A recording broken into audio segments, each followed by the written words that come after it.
Welcome to the Deep Dive. Today, we're digging into something big. The National Energy Emergency declared back on January 20th, 2025.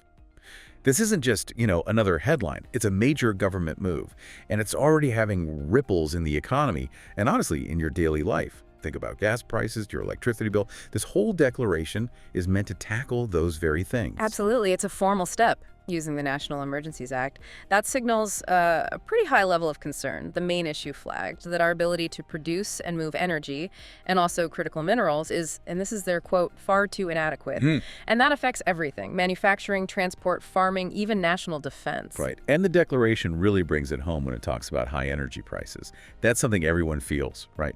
Especially maybe if you're in that 22-45 age bracket, you're probably juggling budgets, making big life choices. High energy costs really bite them. It even specifically points out the strain on folks with lower or fixed incomes.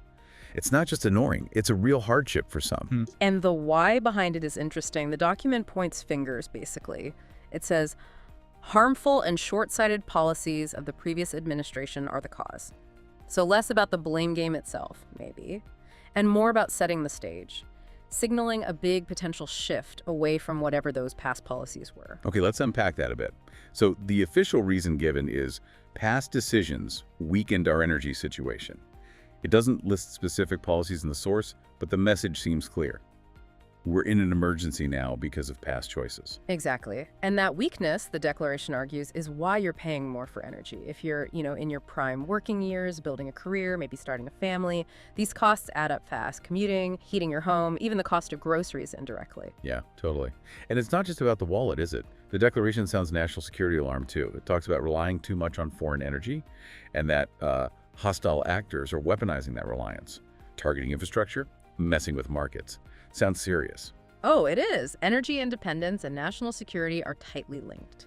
Relying heavily on others for something so basic, it ties your hands internationally. The document says this dangerous energy situation inflicts unnecessary and perilous constraints on our foreign policy. So for you, the listener, the takeaway is, strong domestic energy isn't just economics, it's about global standing. Okay, so the why is clear. Not enough domestic energy, creating economic pain and security risks. Let's get into the what. What does this emergency declaration actually do? What actions does it trigger? Well, the main goal is a big push to expand domestic energy. Everything from finding resources to getting them refined and generated. So identification, leasing, development, production, transportation, refining, and generation. And specifically includes federal lands. It's broad. And a key part seems to be emergency approvals. What's that mean in practice? Sounds like speeding things up. That's definitely the idea. Agency heads are told to find and use any legal emergency powers they have to boost domestic energy. And this is where it gets interesting. It mentions potentially using federal eminent domain. Eminent domain. Yeah, and also the Defense Production Act. These are pretty powerful tools, usually reserved for major crises. Right. For listeners maybe not familiar, why bring out those big guns, eminent domain, DPA for energy? What's the core idea there? Think of them as levers for critical national needs. Using them, or even just considering them, highlights the urgency. It suggests they want to potentially bypass some usual delays, even property rights issues, to get energy flowing faster. Rafa sends a message. Okay, what about the emergency fuel waivers for E15 gasoline? How does that affect you at the pump? That's more immediate. E15 is gas with more ethanol. Normally, there are limits on selling it in summer because of air quality concerns. These waivers, if the EPA and Energy Secretary approve, would allow it year-round. The idea is it might boost gas supply slightly and maybe offer a cheaper option when supplies are tight. Gotcha. Short-term pressure release valve, maybe. Yeah. Now, infrastructure, getting the energy moved around. The declaration talks about expediting the delivery of energy infrastructure. How do they plan to speed up pipelines, power lines, that sort of thing? Again, it's about using emergency authorities and other legal tools agencies already have. The instruction is basically, find ways to accelerate projects already authorized, energy, environmental, natural resources projects. Cutting through red tape is the aim here. And it singles out the West Coast, the Northeast, and Alaska. Why the special mention for those places? These areas are seen as having particular energy supply challenges or vulnerabilities. There's a hint in the declaration that maybe some state or local policies there are seen as hindering energy flow, impacting national security or the economy. So for you, if you live in those regions, this could mean more federal focus, perhaps even pressure on energy infrastructure development. Interesting. So a targeted approach within the broader push, okay? Regulations, Clean Water Act, Endangered Species Act, often big factors in projects. What happens there? Right. For the Clean Water Act, administered partly by the Army Corps of Engineers, the declaration sets a 30-day deadline. Agencies in the Army have to identify energy projects that could use existing emergency Army Corps permitting provisions. Basically, fast-tracking permits using rules already on the books for emergencies. And they have to report these potential actions up the chain, OMB, NEC, CEQ, and keep them updated. So it's like finding the existing emergency buttons within the regulations and pushing them for energy projects. That's a good way to put it, using the flexibility that's already there but maybe wasn't being used for this purpose. And the Endangered Species Act, the ESA, that can be a major hurdle for development. Similar idea. Another 30-day deadline for agencies to flag energy actions that could use the ESA's emergency consultation rules. These rules allow for a quicker process if there's an immediate threat, like to human life or national security. The goal is speed, using existing frameworks. Seems like they're trying to speed things up, while, at least on paper, staying within the existing environmental law's emergency clauses. The declaration also mentions convening the Endangered Species Act Committee. What's that about? Sounds important. It is. The ESA committee, sometimes called the God Squad, though that's informal, is a high-level group. It actually has the power to grant exemptions to the Endangered Species Act in very specific, rare cases.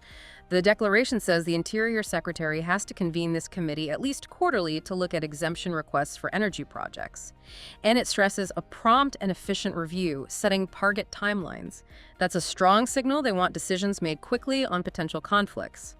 Even if there aren't specific applications pending, the committee is supposed to proactively identify ESA or Marine Mammal Protection Act issues that could block energy projects. Wow, so being proactive, not just reactive, looking for roadblocks before they happen. Exactly. It's about trying to anticipate and smooth out potential conflicts between species protection and energy development early on. Okay, last big action area, the Department of Defense. Coordinated infrastructure assistance. How does the military fit in? The Defense Secretary has 60 days to figure out how well the DoD can actually get the fuel and electricity it needs, both here and overseas. The assessment has to look for weak spots, especially transportation and refining, again focusing on the Northeast and West Coast. And here's a key part. The declaration specifically allows the Secretary of the Army to use existing construction authority under Title 10, Section 2808, to fix any vulnerabilities found. Meaning the Army could potentially build energy infrastructure. If it's deemed necessary to fix a vulnerability identified in that DoD assessment, yes.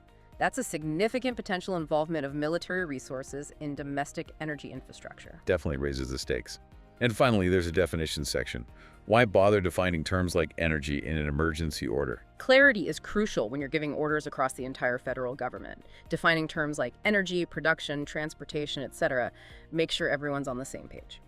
It avoids confusion about what exactly the order covers.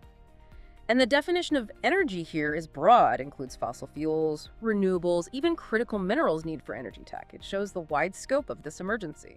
Okay, we've covered the why, the perceived energy gap and risks, and the what, all these actions across different agencies. Now, the big question for you, our listener, the so what? What does this all actually mean for you, especially if you're, say, in your 20s, 30s, early 40s, navigating careers, finances? Well, for many of you in that demographic, dealing with student loans, maybe buying a home, raising kids, energy costs are a big part of the budget, right? The stated goal here is more reliable, diverse, affordable energy. So the hope, from the declaration's perspective, is relief from volatile gas prices, high electricity bills. That directly impacts your bottom line. And the flip side could be jobs, couldn't it? If there's a big push for domestic energy, that means economic activity. Absolutely. More domestic production, whether it's drilling, building solar farms, or upgrading the grid, could create jobs. That might mean new opportunities in energy sectors, construction, manufacturing, tech, potentially new career paths for people starting out or looking to switch fields. And looking outward, the declaration connects this to competing with hostile powers and supporting allies. How does domestic energy affect our place in the world? Well, less reliance on potentially unstable or unfriendly foreign suppliers gives the U.S. more freedom of action, more leverage in foreign policy. Plus, being a reliable energy exporter can strengthen ties with allies, which contributes to, overall global stability. It's a geopolitical tool. And for a generation like yours that's grown up with rapid tech change, there's a link to innovation too, right? A huge one. The Declaration implicitly recognizes this. Think about AI, advanced manufacturing, electric vehicles, maybe even future tech we haven't imagined yet. All of that needs vast amounts of reliable power. A stable, modern energy grid isn't just nice to have, it's fundamental for the U.S. to stay at the forefront of innovation that will shape your future. Good point. And let's loop back quickly to that focus on the Northeast and West Coast. It hinted at friction with state or local policies. What could that mean for you if you live there? It could mean seeing more federal pushback against local policies perceived as blocking energy projects. You might see efforts to streamline permitting for pipelines or power lines that face local opposition, framed as necessary for national security or economic well-being. It could lead to some real policy clashes. Okay, so let's try to wrap this up. We've gone deep on this National Energy Emergency Declaration. We looked at the stated causes, past policies, foreign threats, and the pretty sweeping actions being ordered. Boosting domestic production, speeding up infrastructure, using emergency powers. Yeah, it's definitely not business as usual. The use of emergency authorities, the coordination across so many agencies, it signals a really significant shift in how the government is approaching energy. So here's something to think about, a final thought for you. With this level of urgency and action, what might the long-term ripple effects be? Could we see the positive outcomes they want, more energy independence, lower costs? But what about potential downsides, environmental impacts on communities where projects get fast-tracked? And how might technology, new energy sources, better efficiency change this whole picture down the road? Could tech solve this emergency or create new challenges? Lots to consider. This deep dive really, it's just scratching the surface of something that's going to keep evolving.